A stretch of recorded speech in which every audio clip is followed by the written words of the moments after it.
বিসমিল্লাহির রহমানির রহিম। আশা করি সবাই ভালো আছেন, আপনাদের দোয়ায় ভালো আছি। আজ চলে আসলাম সকালবেলায় মাছ ধরা দেখতে চলে আসলাম। এই দেখতে পারতেছেন ভাটির সময় এইভাবে নদীর পাশে বাঁশের কুঞ্চি চটা বলে এটা আমাদের ভাষায়, বা গেটের ভাষায় চটা দিয়ে এইভাবে জাল বিছিয়ে মাছ ধরা হয়। এই অনেক দূর থেকে ওই যে ভাই তা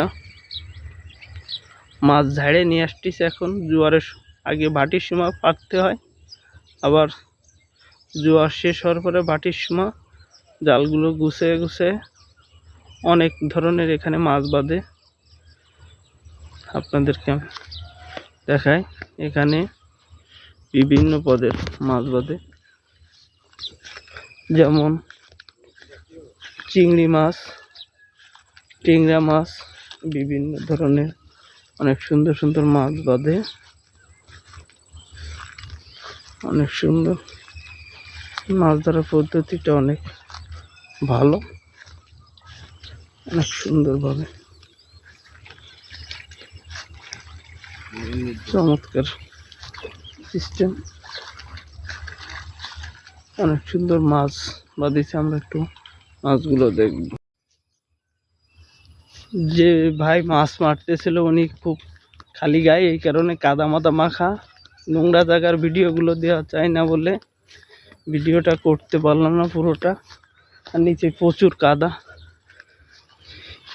এই জন্য আপনাদেরকে মাছগুলো দেখাতে পারলাম না, এই জন্য আন্তরিকভাবে দুঃখিত। আমরা এখন চলে আসছি, আমাদের ধান কাটা চলতেছে যে জায়গা, সেই জায়গা চলে আসছি। মামা ধান লাগাইছিল, মামার ধানগুলো অনেক সুন্দর হয়েছে।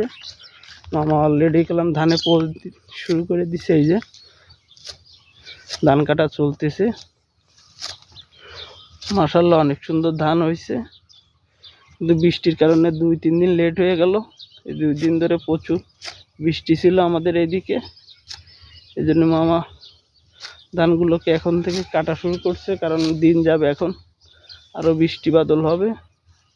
আর ধানগুলো অনেক সুন্দর পেকেও গেছে, এই কারণে ধানগুলোকে এখন আস্তে আস্তে কেটে ফেলাতে হবে, কারণ ধানগুলোকে এখন ঘরে না উঠাতে বলে বৃষ্টি বাদলে ধানে পানি লাগলে অনেক ক্ষতি হয়ে যাবে। এগুলোর জন্য ধান কাটা চলতেছে। আজকে প্রথম ধানে পোল দিয়ে হয়েছে।